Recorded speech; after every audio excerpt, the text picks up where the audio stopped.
Welcome to Volume of Cones, Spheres, and Pyramids. So we're going to first start with our formulas. Please make sure and get them down. It's going to be hard to work out your assignments if you don't have them down. We have a cone here. Your volume formula is 1/3 pi r squared h. So it's just back to our basic radius and height.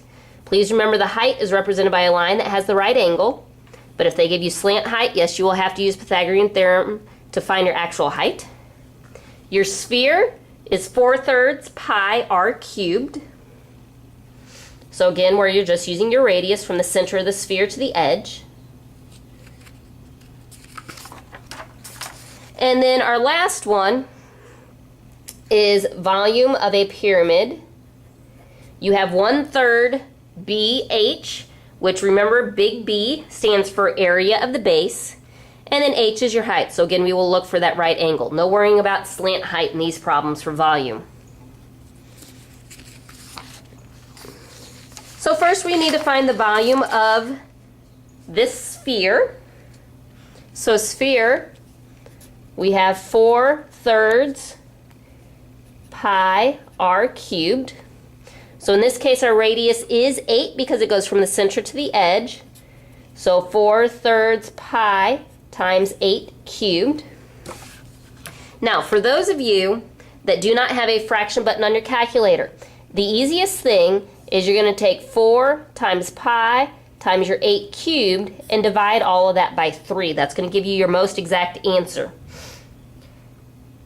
So if we put this in the calculator, 4/3 times pi times 8 cubed is going to give us a volume of 2,144.7, and then since it's volume, it has to be inches cubed. So please make sure that you can get that into your calculator, that you're getting the same answer that I do.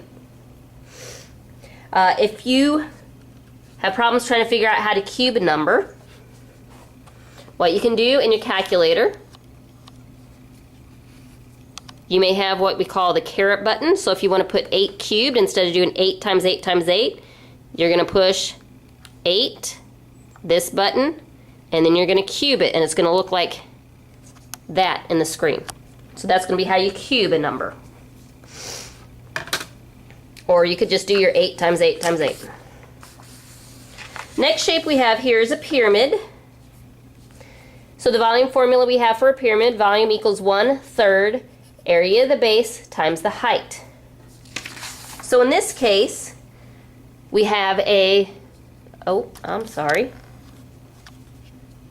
there's your pyramid. So in this case, we have a rectangular base. So we can go off to the side like we did with the prism. Base is going to be your 12 times 4. So 12 times 4 would give us 48.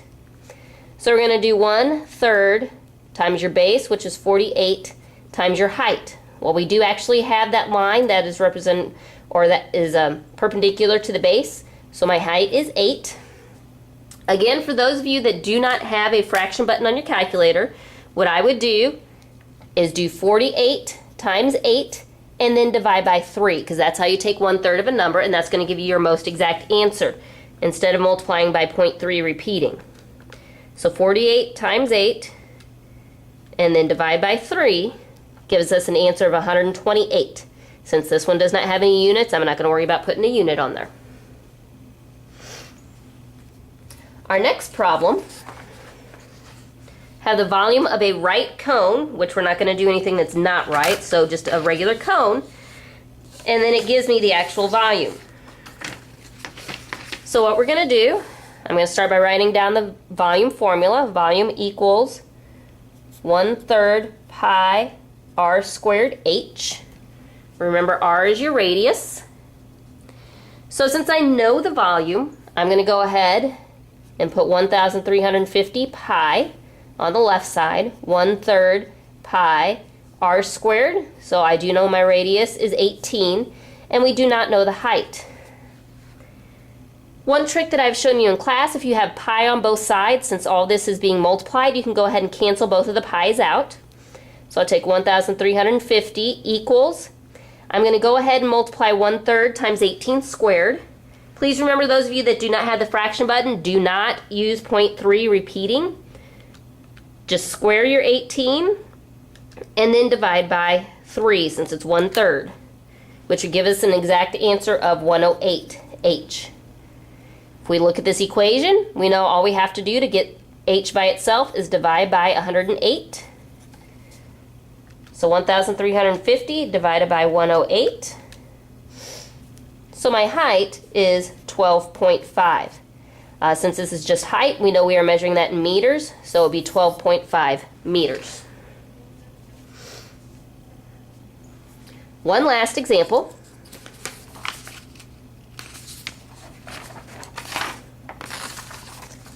We have volume of more than one shape there. So just like when we did area, you're just going to go ahead and split it into our two different shapes and then either add or subtract the volume. So what you need to do is decide, is this volume being scooped out? So is it a whole, or are we adding it on top?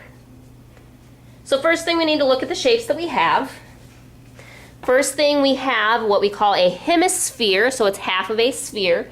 So we're going to find that. And then we also have a cylinder. So we're going to have to find the volume of both of those. So let's start with the hemisphere. Hemisphere means we have half of a sphere, so we're going to take 1/2 and we're going to multiply to the formula for a sphere, which would be 4/3 pi r cubed. So 4/3 pi, and my radius, the radius for the sphere is going to be the same as the radius for the cylinder. So my radius is 2.